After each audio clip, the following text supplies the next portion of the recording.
Good evening, friends, and welcome this evening. We're going to celebrate this evening the life of Lahiri Mahasaya. His birthday was on the 30th of September, and his mahasamadhi was on the 28th. So tonight we're going to welcome this great soul into our lives, and with story and some chanting. So we'll begin with a prayer. Divine Mother, Heavenly Father, Jesus Christ, Babaji Krishna, Lahiri Mahasaya, Swami Sri Yukteswar, and Paramahansa Yogananda Ji, Blessed Lahiri, we welcome you into our hearts. We are deeply grateful for all that you have given us. Help us to become even more aware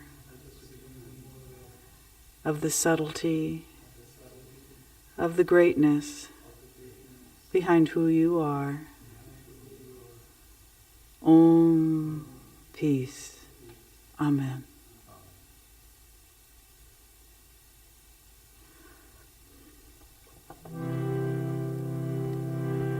Brahmanandam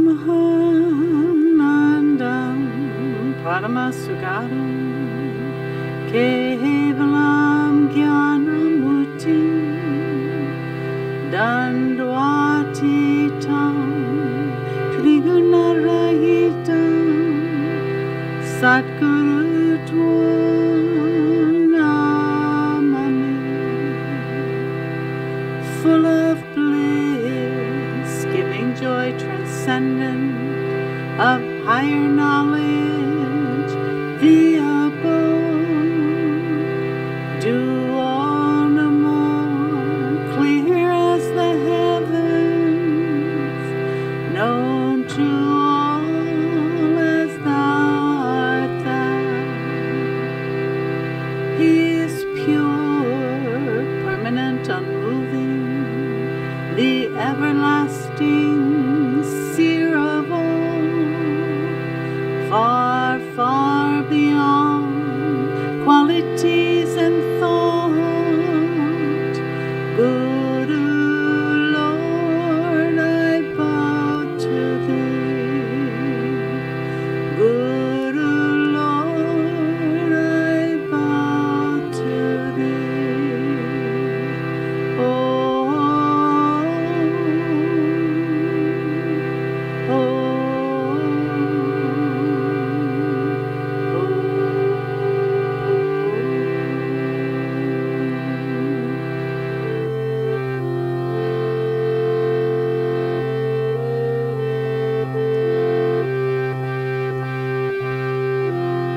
I will sing thy name, I will drink thy name, and get all drunk, go with thy name. I will sing thy name, I will drink thy name, get all drunk, go with thy name. Om Christ, Om Christ, Om Christ, Om, Om Christ, Om Christ, Om Christ, Om. I will sing thy name, I will drink thy name, get all drunk, go with thy name. I will sing thy name, I will drink thy name, get all drunk, go with thy name, and get all drunk, go with thy name. Om Babaji, Om Babaji, Om Babaji, Om Babaji, Om Babaji, Om Babaji, Om. I will sing thy name, I will drink thy name, and get all drunk, go with thy name. I will sing thy name, I will drink thy name, and get all drunk, go with thy name. I will dance through hearts, I will dance through lives, and sing thy name, and sing thy name. I will dance through hearts, I will dance through lives, sing thy name, and sing thy name.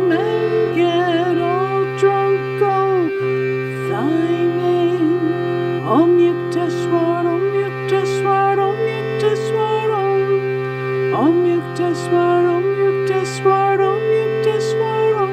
I will sing thy name, I will drink thy name, get all drunk, go with thy name. I will sing thy name, I will drink thy name, get all drunk, go with thy name. I will dance through hearts, I will dance through lives, sing thy name and sing thy name. I will dance through hearts, I will dance through lives, sing thy name and sing thy name, and get all drunk, go with thy name. Yogananda, Yogananda, Yogananda, Om. Yogananda, Yogananda, Yogananda, Om. I will sing thy name, I will drink thy name, and get all drunk, go with thy name. I will sing thy name, I will drink thy name, get all drunk, go with thy name, and get all drunk, go with thy name. Om Lahiri, Om Lahiri, Om Lahiri, Om. Om Lahiri, Om Lahiri, Om Lahiri, Om. Om Guru, Om Guru, Om Guru, Om. Om Guru, Om Guru, Om Guru, Om. I will sing thy name, I will drink thy name, get all drunk, go with thy name. I will dance through hearts, I will dance through lives, sing thy name and sing thy name, and get all drunk, go with thy name, and get all drunk, go with thy name. Om Babaji, Om Babaji, Om Babaji, Om. Om Babaji, Om Babaji, Om Babaji, Om. Om Yukteswar, Om Yukteswar, Om Yukteswar, Om. Om Yukteswar, Om Yukteswar, Om Yukteswar, Om. Om Lahiri, Om Lahiri, Om Lahiri, Om. Om Lahiri, Om Lahiri, Om Lahiri, Om. I will sing thy name, I will drink thy name, get all drunk, go with thy name. I will dance through hearts, I will dance through lives, sing thy name and sing thy name, and get all drunk, go with thy name, and get all drunk, go with thy name, and get all drunk.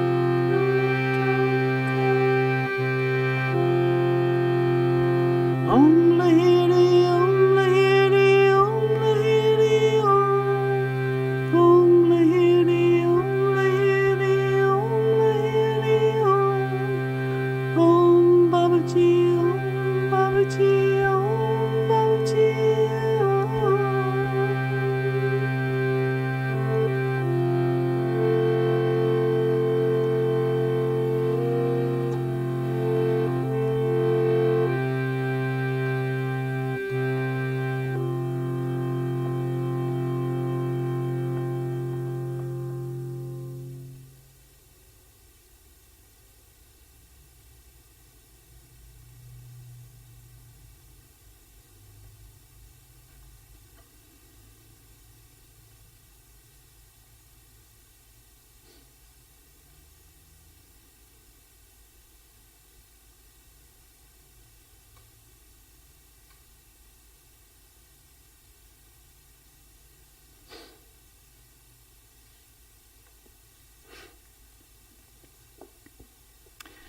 Well, you can't talk about Lahiri without talking about Sri Yukteswar and Babaji, because they are in a direct succession of each other. So Lahiri Mahasaya was a disciple of Babaji, and then Sri Yukteswar was the disciple of Lahiri Mahasaya, and their lives all intertwine. Even Yogananda's life, as we'll see later, comes into a connection, a very strong connection with Lahiri Mahasaya.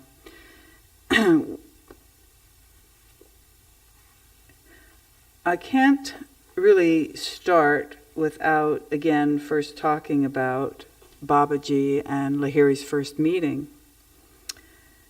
And it happened when Lahiri was 33, which is a very cosmic number. I believe it was the year that Christ was actually crucified. And Master had the story relayed to him through his Sanskrit tutor. His name was Kebalananda. And he was also a direct disciple of Lahiri Mahasaya, as was Master's mother and father. And Lahiri said, Master actually said that he got the exact same story from Sri Yukteswar, who was also the direct disciple. And Lahiri, he said his first meeting with Babaji, as I said, took place in his 33rd year. And it was in the autumn of 1861. He was in Danapur, and he was an accountant. Well, as we refer to Lahiri Mahasaya as the householder guru, he was an accountant, he was married, he had a family, he was a great community advocate. He served in the communities that he lived. And at the same time, he ministered to many, many disciples. And many knew of him as an avatar, and also many did not really acknowledge or recognize the fact that that's who he was. And he basically was traveling amongst the common man, and very responsible for going to Babaji. He was indeed responsible for going to Babaji and asking that Kriya Yoga be disseminated to the householder, because it was at that time only intended for monks and real strong renunciates. And so it was Lahiri, who we can all thank for having brought it out into the world, Kriya Yoga. And one morning when he was in his office, he was working for the government, and he was he was working in the military engineering department. And he was summoned to the office of the manager. And he said, Lahiri, a telegram has come from our main office. You are to be transferred to Rainiket, where an army post is now established. And so with one servant, Lahiri got into a buggy and drawn by a horse, and he traveled 500 miles to Rainiket, and it took him a month, 30 days. And he says, my office duties were not onerous. I was able to spend many hours roaming in the magnificent hills. And a rumor reached me that a great saint blessed the region, or that great saints blessed the region with their presence. And I felt a strong desire to see them. During a ramble one early afternoon, I was astounded to hear a distant voice calling my name. I continued my vigorous climb upward on Drongiri mountain, and a slight uneasiness beset me at the thought that I might not be able to retrace my steps before darkness had descended over the jungle. I finally reached a small clearing whose sides were dotted with caves, and on one of the rocky ledges stood a smiling young man, extending his hand in welcome.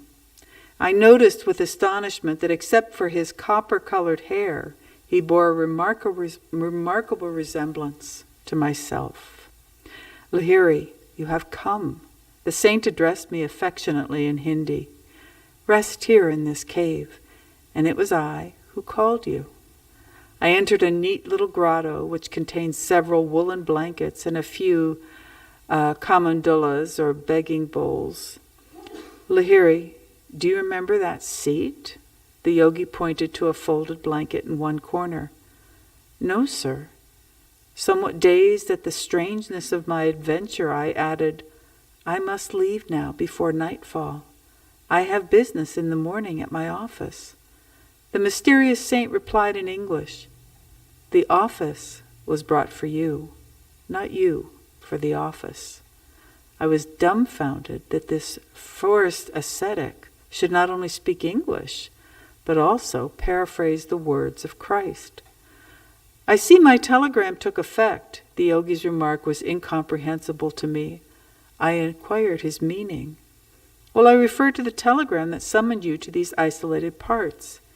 It was I who silently suggested to the mind of your superior officer that you be transferred to Raniket.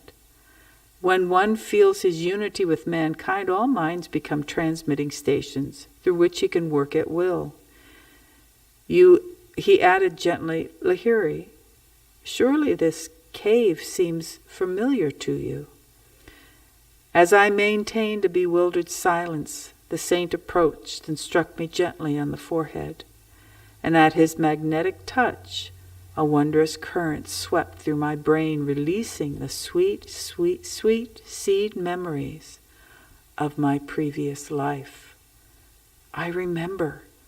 My voice was half choked with joyous sobs. You are my guru, Babaji, who has belonged to me always. Scenes of the past arise vividly in my mind. Here in this cave, I spent many years of my last incarnation. As ineffable recollections overwhelmed me, I tearfully embraced my master's feet. For more than 3 decades, I have waited for you here to return to me. Babaji's voice rang with celestial love. You slipped away and vanished into the tumultuous waves of the life beyond death. The magic wand of your karma touched you, and you were gone. Though you lost sight of me, never did I lose sight of you. I pursued you over the luminescent astral sea where the glorious angels sail. Through gloom, storm, upheaval, and light, I followed you, like a mother bird guarding her young. And as you lived out your human term of womb life and emerged a babe, my eye was ever on you. When you covered your tiny form in the lotus posture under the Nadia sands in your childhood, I was invisibly present. Patiently, month after month, year after year, I have watched over you, waiting for this perfect day, and now you are with me. Lo, here is your cave loved of yore. I have kept it ever clean and ready for you. Here is your hallowed asana blanket, where you daily sat to fill your expanding heart with God. Behold there your bowl from which you often drank the nectar prepared by me. See how I have kept the brass cup polished, that you might drink again therefrom. My own, do you now understand? My Guru, what can I say? I murmured brokenly. Where has one ever heard of such deathless love? I gazed long and ecstatically on my eternal treasure, my Guru in life and death. Lahiri, you need purification. Drink the oil in this bowl and lie down by the river. Babaji's practical wisdom, I reflected with a quick, reminiscent smile, was ever to the fore, and I obeyed his directions. Through the icy Himalayan night was descending a comforting warmth, and inner radiation began to pulsate in every cell of my body. I marveled. Was the unknown oil endued with a cosmical heat?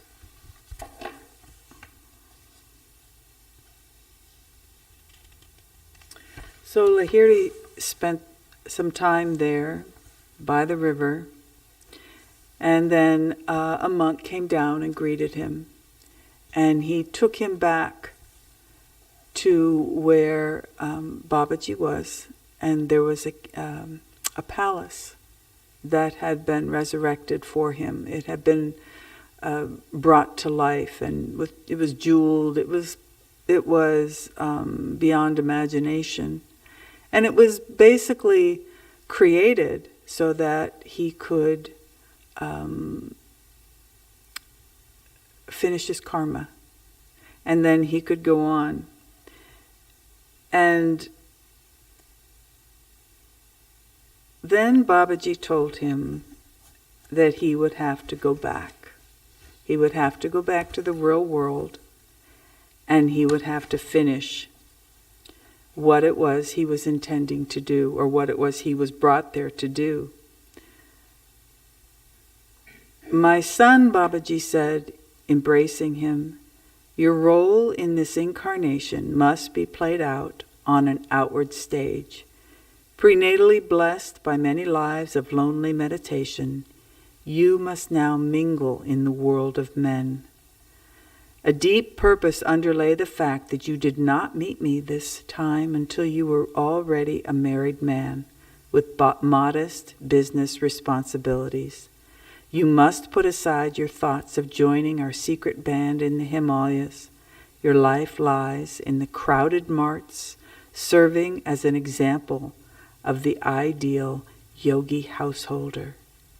The cries of many bewildered worldly men and women have not fallen unheard on the ears of the great ones. You have chosen to bring spiritual solace through Kriya Yoga to numerous earnest seekers. The millions who are encumbered by family ties and heavy worldly duties will take new heart from you, a householder like themselves. You must guide them to see that the highest yogic attainments are not barred to the family man. Even in the world, the yogi who faithfully discharges his responsibilities without personal motive or attachment treads the sure path of enlightenment."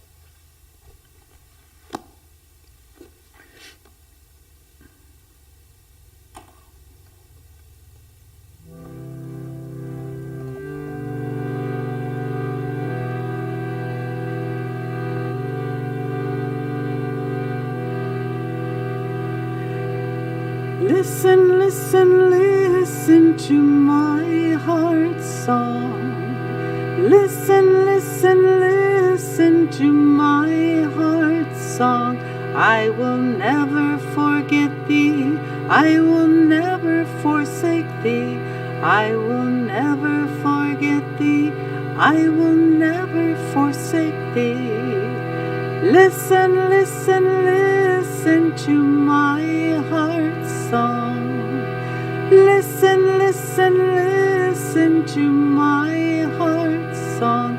I will never forget thee. I will never forsake thee. I will never forget thee. I will never forsake thee. Listen, listen, listen to my heart's song. Listen, listen, listen to my heart's song. I will never forget thee. I will never forsake thee. I will never forget thee. I will never forsake thee. I will never forget thee. I will never forsake thee. I will never forget thee. I will never forsake thee.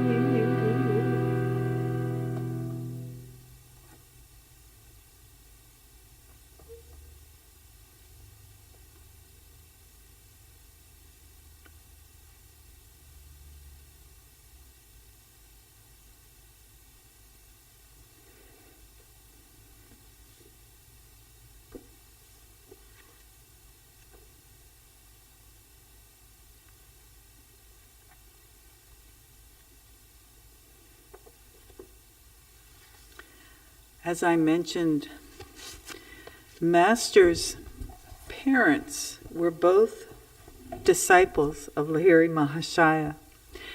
And when Master was born, the great master, when our master, Yogananda, was born, the great master Lahiri took a great interest in him. And Master's mother brought him one evening and brought him up to Lahiri. And Lahiri at that point said, your son will bring many souls to God, which obviously was prophetic at that time, but and proven to be very true, evidenced by all of us and those that are watching and those who are disciples of the great Master Yogananda.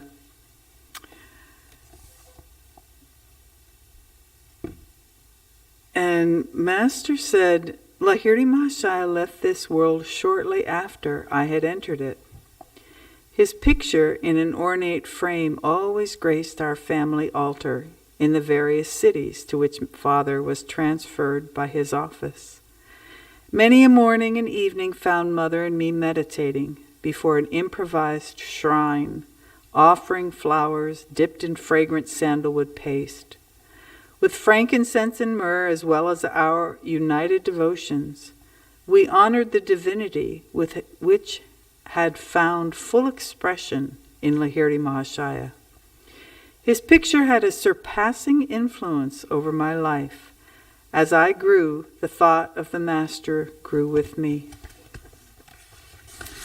In meditation, I would often see his photographic image emerge from its small frame and take a living form, sit before me. And when I attempted to touch the feet of his luminous body, it would change and again become the picture. As childhood slipped into boyhood, I found Lahiri Mahasaya transformed in my mind from a little image cribbed in a frame to a living, enlightening presence. I frequently prayed to him in moments of trial or confusion, finding within me his solacing direction. At first I grieved because he was no longer physically living, and as I began to discover his secret omnipresence, I lamented no more.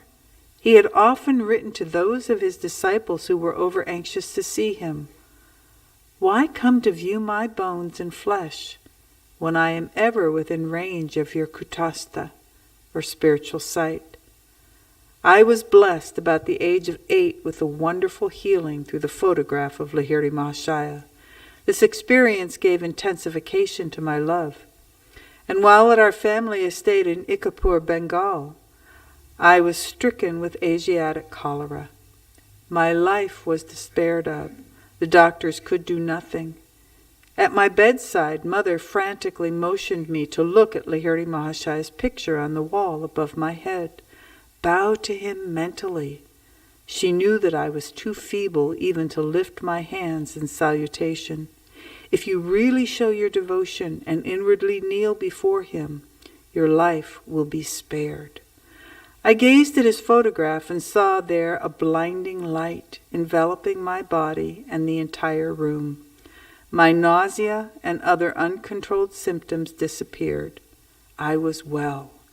At once I felt strong enough to bend over and touch Mother's feet in appreciation of her immeasurable faith in her Guru. Mother pressed her head repeatedly against the little picture. "O omnipresent Master, I thank thee that thy light hath healed my son." I realized that she too had witnessed the luminous blaze, through which I had instantly recovered from an unusually fatal disease. And the picture that he talks about is the one that we have here, and that is the only picture of Lahiri Mahasaya. And there was a story behind how this picture came about. A certain student and expert photographer, Gangadhar Babu, boasted that the fugitive figure would not escape him. Oh, let's see. Okay, let me go back a little bit. One of the most precious possessions in that same photograph, given to Father by Lahiri Mahasaya, it carries a holy vibration. The picture had a miraculous origin. I heard the story from Father's brother disciple, Kali Kumar Roy. It appears that the master had an aversion to being photographed. Over his protest, a group picture was once taken of him and a cluster of devotees, including Kali Kumar Roy. It was an amazed photographer who discovered that the plate, which had clear images of all the disciples, revealed nothing more than a blank space in the center, where it had reasonably expected to find the outlines of Lahiri Mahasaya. The phenomenon was widely discussed. A certain student and expert photographer, Gangadhar Babu, boasted that the fugitive figure would not escape him. The next morning, as the Guru sat in lotus posture on a wooden bench with a screen behind him, Gangadhar Babu arrived with his equipment. Taking every precaution for success, he greedily exposed 12 plates. On each one, he soon found the imprint of the wooden bench and screen, but once again, the master's form was missing. With tears and shattered pride, Gangadhar Babu sought out his guru. It was many hours after Lahiri Mahasaya broke his silence with a pregnant comment. "I am spirit. Can your camera reflect the omnipresent invisible?" "I see it cannot. But, Holy Sir, I lovingly desire a picture of the bodily temple where alone to my narrow vision that spirit appears fully to dwell. Come then. Tomorrow morning I will pose for you." Again the photographer focused his camera. This time the sacred figure, not cloaked with mysterious imperceptibility, was sharp on the plate. The master never posed for another picture. At least, I have seen none.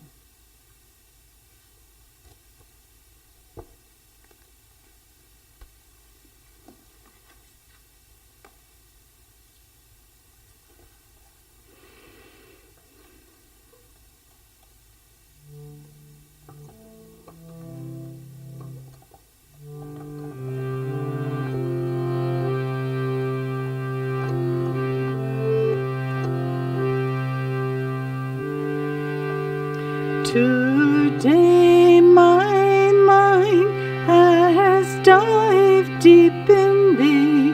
Today my mind has dived deep in thee. For thy pearls of love from thy depthless sea. For thy pearls of love from thy depthless sea. If I find not, I will not blame the sea. If I find not, I will not blame the sea. I will find fault with my diving. I will find fault with my diving. Today my mind has dived deep in thee. Today my mind has dived deep in thee. For thy pearls of love from thy depthless sea. For thy pearls of love from thy depthless sea. If I find not, I will not blame the sea. If I find not, I will not blame the sea. I will find fault with my diving. I will find fault with my diving. Today my mind has dived deep in thee.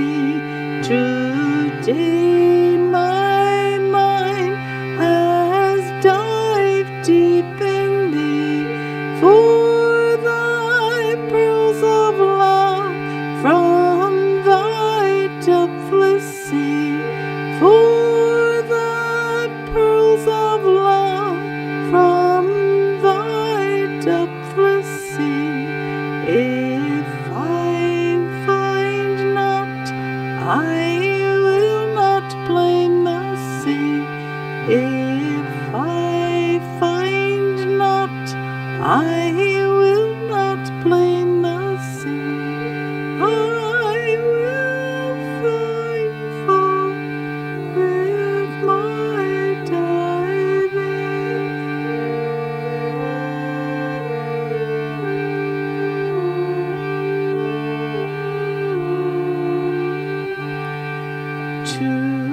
Today my mind has dived deep in.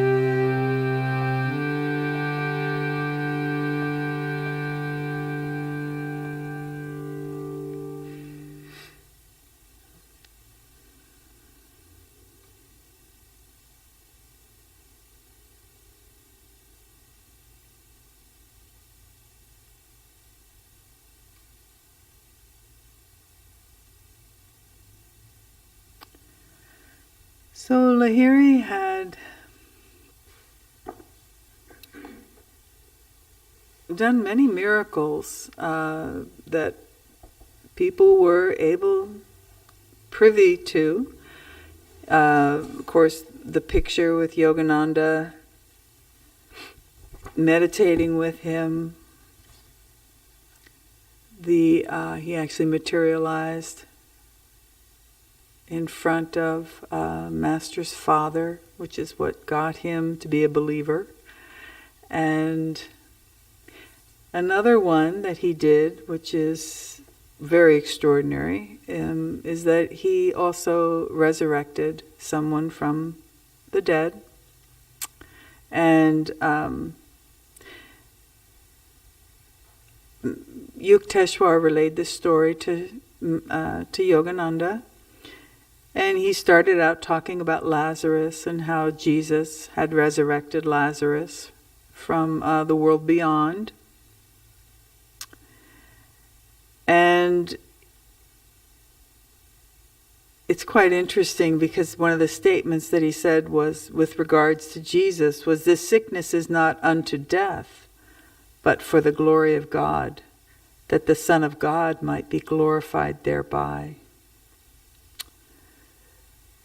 And Sri Yukteswar expounded on the Christian scriptures. And he said, in this passage, Jesus calls himself the Son of God. Though he was truly united with God, his reference here has a deep impersonal significance. The Son of God is the Christ or divine consciousness in man. No mortal can glorify God. The only honor that man can pay his Creator is to seek him. Man cannot glorify an abstraction that he does not know.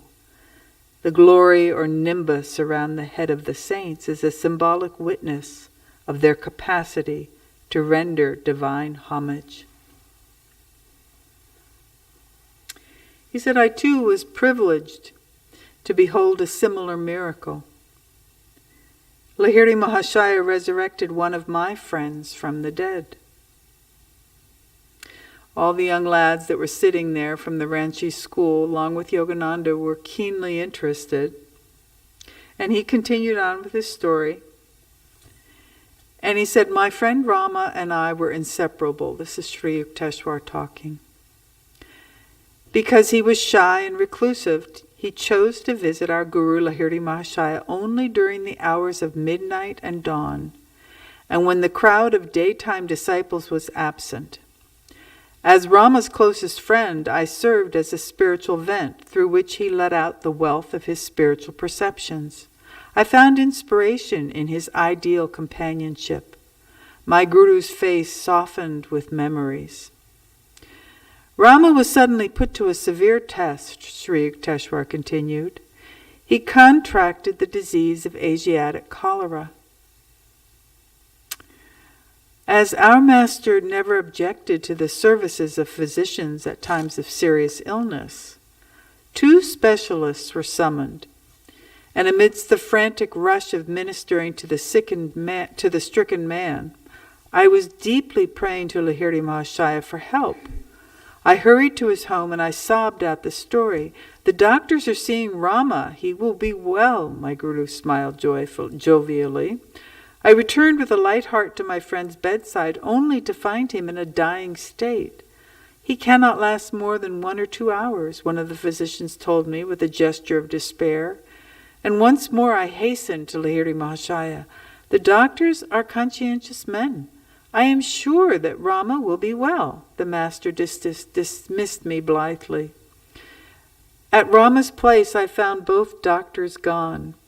One had left me a note which said, "We have done our best, but his case is hopeless."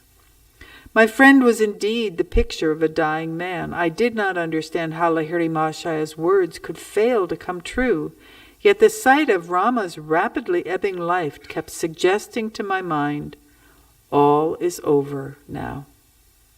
Tossing thus on the seas of faith and apprehensive doubt, I ministered to my friend as best I could. He roused himself to cry out, "Yukteswar, run to Master and tell him I am gone. Ask him to bless my body before its last rites." With these words, Rama sighed heavily and gave up the ghost. I wept for an hour by his beloved form. Always a lover of quiet, now he had attained the utter stillness of death. Another disciple came in, and I asked him to remain in the house until I returned. Half dazed, I trudged back to my guru. "How is Rama now?" Lahiri Mahasaya's face was wreathed in smiles. "Sir, you will soon see how he is," I blurted out emotionally. "In a few hours you will see his body before it is carried to the crematory grounds." I broke down and moaned openly. "Yukteswar, control yourself. Sit calmly and meditate." My guru retired into samadhi. The afternoon and night passed in unbroken silence. I struggled unsuccessfully to regain an inner composure. At dawn, Lahiri Mahasaya glanced at me consolingly. "I see you are still disturbed. Why didn't you explain yesterday that you expected me to give Rama tangible aid in the form of some medicine?" The master pointed to a cup-shaped lamp containing crude castor oil. "Fill a little bottle from the lamp. Put 7 drops into Rama's mouth." "Sir," I remonstrated, "he has been dead since yesterday noon. Of what use is the oil now?" "Oh, never mind. Just do as I ask." Lahiri Mahasaya's cheerful mood was incomprehensible. I was still in the unassuaged agony of bereavement. Pouring out a small amount of oil, I departed for Rama's house. I found my friend's body rigid in the depth clasp. Paying no attention to his ghastly condition, I opened his lips with my right finger and managed, with my left hand and the help of the cork, to put the oil drop by drop over his clenched teeth. And as the 7th drop touched his cold lips, Rama shivered violently. His muscles vibrated from head to foot as he sat up wonderingly. "I saw Lahiri Mahasaya in a blaze of light," he cried. "He shone like the sun. Arise, forsake your sleep," he commanded me. "Come with Yukteswar to see me." I could scarcely believe my eyes when Rama dressed himself and was strong enough after that fatal sickness to walk to the home of my guru, and there he prostrated himself before Lahiri Mahasaya with tears of gratitude. The master was beside himself with mirth. His eyes twinkled at me mischievously. "Yukteswar," he said, "surely henceforth you will not fail to carry with you a bottle of castor oil. Whenever you see a corpse, just administer the oil." Why, 7 drops of lamp oil must surely foil the power of Yama. "Guruji, you are ridiculing me. I don't understand. Please point out the nature of my error." "I told you twice that Rama would be well, yet you could not fully believe me," Lahiri Mahasaya explained.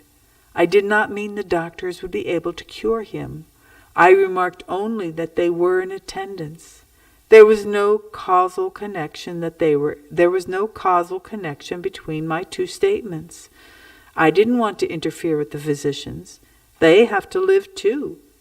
In a voice resounding with joy, my Guru added, always know that the inexhaustible Paramatman, the God of death, can heal anyone, doctor or no doctor.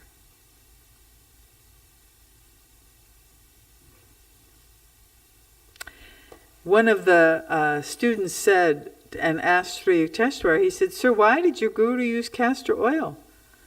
Child, giving the oil had no meaning except that I expected something material, and Lahiri Mahasaya chose nearby oil as an objective symbol for awakening my greater faith.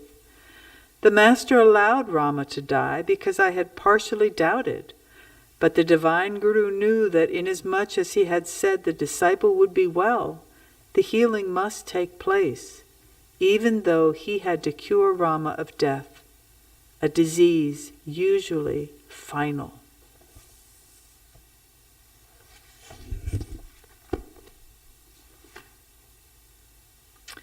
So I'd like to now give everyone an opportunity to offer your devotion to Lahiri.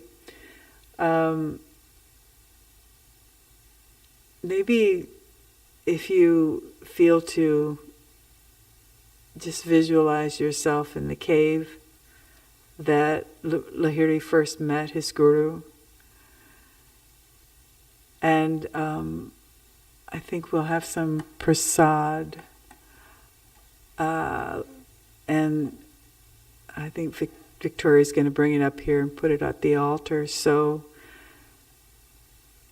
you can feel as if Master Lahiri or Babaji are handing you this beautiful prasad. And please enjoy it and take it from their hands. And if you don't have a flower, there are flowers out in the foyer. You can grab a flower.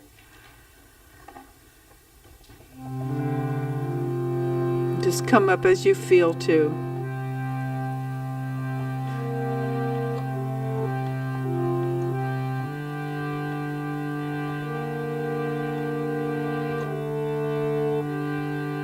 For those of you at home, you can mentally and symbolically offer your devotion to Lahiri and gratitude for all that he's given us. Door of my heart, open wide I keep for thee. Door of my heart, open wide I keep for thee. Wilt thou come, just for once come to me? Wilt thou come,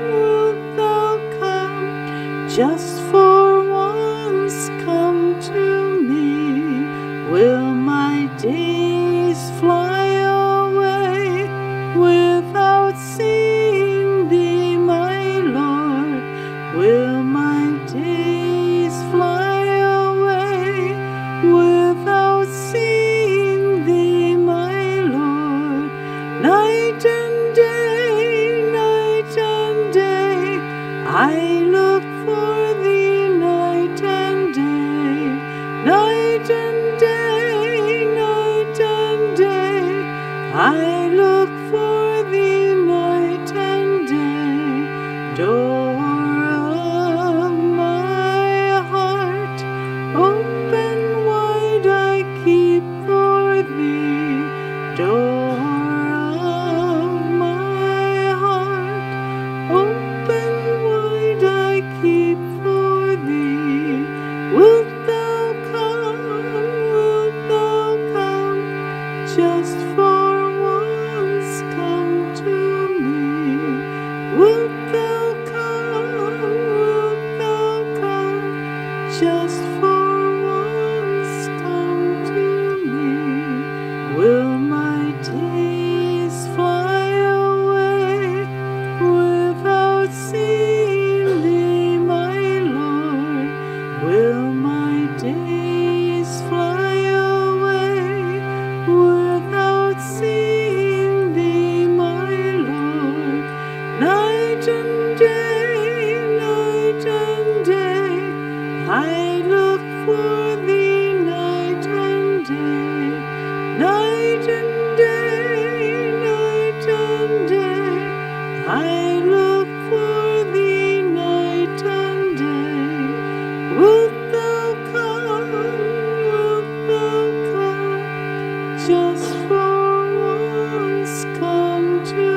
Let's meditate for a few moments.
Let's close with a prayer. Heavenly Father, Divine Mother, dear friend, beloved God, great masters of East and West, Lahiri Mahasaya, thank you for this evening, for this opportunity to dive a little more deeply into your blessed life. Thank you for all that you have given us your devotion to truth, your example of discipleship, of sacrifice, and of love. We are thine, we are eternally yours. Om, peace. Amen.